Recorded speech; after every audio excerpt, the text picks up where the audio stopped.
King کوٹھی محل یا نظری باغ Mahal Hyderabad Telangana India کا ایک شاہی محل ہے۔ یہ وہ محل تھا جہاں ریاست حیدرآباد کے سابق حکمراں سر میر عثمان علی خان ساتویں نظام رہتے تھے۔ یہ ایک محل تھا جسے ان کے والد محبوب علی پاشا نے خریدا تھا، جس میں شوق مکانات خریدنے کا شوق تھا۔ ابتدائی طور پر یہ عظیم الشان محل ایک اعلیٰ کمال خان کی ملکیت تھا، جس نے محل کے تمام فرنیچرز، دروازے، کراکری، کھڑکیوں اور یہاں تک کہ محل کے لوہے کی گرلز پر ان کے نام کے نقش ثبت کیے ہوئے تھے۔ محبوب علی پاشا اس محل پر قبضہ کرنے کے خواہش مند تھے، لیکن انشائیوں کے دلیرانہ نقاشی نے انہیں تھوڑا سا محتاط کر دیا۔ اس کی راحت کے لیے ایک درباری نے ایک بہترین حل نکالا۔ انہوں نے مشورہ دیا ہے کہ چونکہ اردو میں ایک بڑے گھر کو کوٹھی کہا جاتا ہے اور چونکہ بادشاہ کا محل ہوگا، لہٰذا اس کا نام بدل کر کنگ کوٹھی رکھا جا سکتا ہے۔ نظام خوش ہوا اور آگے بڑھ کر محل خرید لیا۔ اس طرح کنگ کوٹھی کا نام وجود میں آیا۔ یہ محل کمال خان نے بنوایا تھا اور جب اس نے محل کی خواہش ظاہر کی تو اسے نظام کو فروخت کر دیا گیا۔ نوجوان نظام اس وقت چلا گیا جب وہ صرف 13 سال کا تھا۔ وسیع و عریض محل میں مختلف قسم کی مہنگی اشیاء سٹیل کے تنوں میں رکھی جاتی تھی، جنہیں انگلش کے بنے ہوئے تالوں سے باندھا جاتا تھا۔ محل میں 3 اہم عمارتیں ہیں جنہیں 2 گروپوں میں تقسیم کیا گیا ہے۔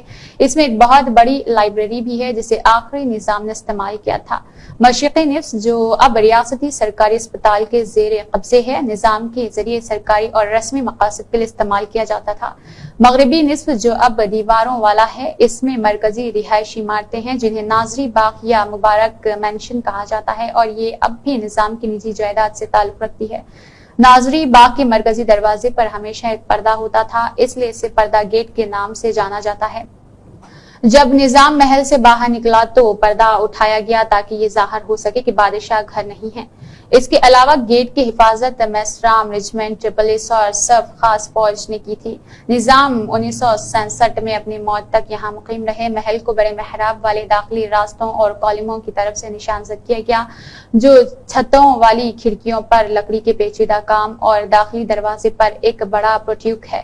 کنگ کوٹھی کمپلیکس کی 3 پرنسپل عمارتوں میں سے صرف مرکزی عمارت ہی رہے گی۔ بچ جانے والے دونوں عمارتیں یورپی طرز کی ہیں۔ تیسری عمارت میں عثمان مینشن کو 1980 کی دہائی کے اوائل میں منہدم کر دیا گیا تھا۔ اس کی جگہ ریاستی حکومت کی طرف سے اسپتال کی عمارت کی گئی تھی اور اس کے علاوہ مبارک حویلی کے مشرق میں گھڑیال گیٹ، ایک گھڑی والا دروازہ ہے۔ کنگ کوٹھی کمپلیکس میں مختلف یورپی طرزیں ہیں۔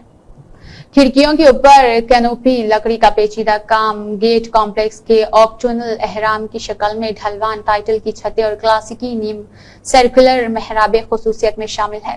نظام کے نواسے حمایت علی مرزا نے کہا ہے کہ شاہ کوٹھی محل زندگی بھر میر عثمان علی خان کی رہائش تھی اور دل دہلا دینے والی بات یہ ہے کہ یہ محل اب عوام کی کسی کام کا نہیں ہے۔ حمایت نے کنگ کوٹھی محل کو اسپتال میں تبدیل کرنے کی تجویز بھی دی۔ حمایت نے کہا ہے کہ یہ محل حیدرآباد ریاست کی آخری حکمراں کے عظیم ورثے کے آخری کے بجائے اسے محفوظ کرنا چاہیے۔